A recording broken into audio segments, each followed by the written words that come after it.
Depuis le début de l'enquête sur la disparition de Delphine Jubilard, l'attention est portée sur son mari avec qui elle était en procédure de divorce, Cédric. L'infirmière de Cagnac-les-Mines qui n'a plus donné de signe de vie depuis le 16 décembre 2020 voulait se séparer de celui qu'elle accusait de lui faire vivre une vie de bidochon. Elle prévoyait également de s'installer avec son nouvel amoureux, rencontré via un site de rencontre l'été précédant sa disparition. La Dépêche du Midi a recueilli le témoignage de cet homme et de sa compagne. Elle fait un portrait peu glorieux de cet individu qui était auparavant décrit comme un amoureux passionné. La Dépêche du Midi a eu accès aux auditions de juin 2022 de deux témoins clés de l'affaire, l'amant de Delphine et sa compagne. Cette dernière a fait un portrait très peu flatteur de l'homme avec qui elle a eu un enfant. Jusqu'alors, il était présenté comme un professeur de piano discret, romantique, à l'opposé de Cédric Jubilard dans son attitude et prêt à s'installer avec l'infirmière disparue.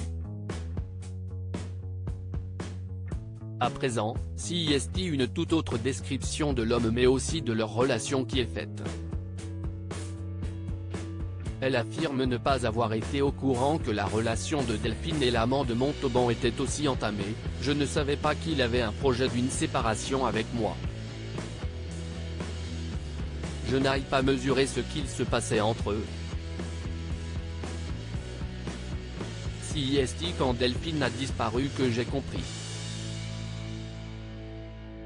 Ce qui tranche avec le SMS qu'elle avait envoyé à Delphine le 15 décembre, date à laquelle elle a été vue pour la dernière fois vivante.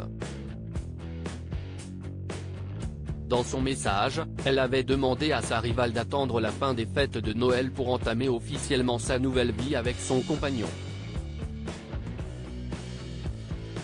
Du père de son enfant, elle dira aujourd'hui, « Les gens n'ont pas idée comment il est vraiment.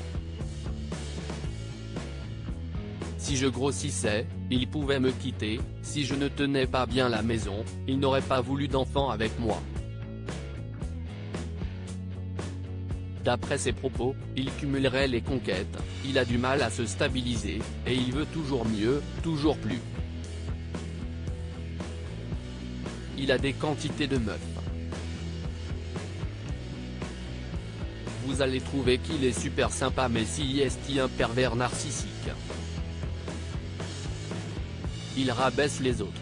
Ainsi, l'amateur de piano qui travaille dans une grande enseigne de bricolage, n'hésiterait pas à faire un numéro de charme auprès des clientes qui demandent des conseils en plomberie.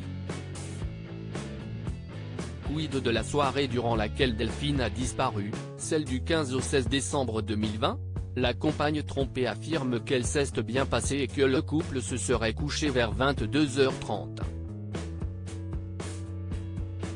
Un alibi que les enquêteurs ont confronté avec le bornage de leur téléphone qui indique qu'ils sont bien restés chez eux, ensemble. Cédric Jubilard reste présumé innocent des faits qui lui sont reprochés jusqu'au jugement définitif de cette affaire.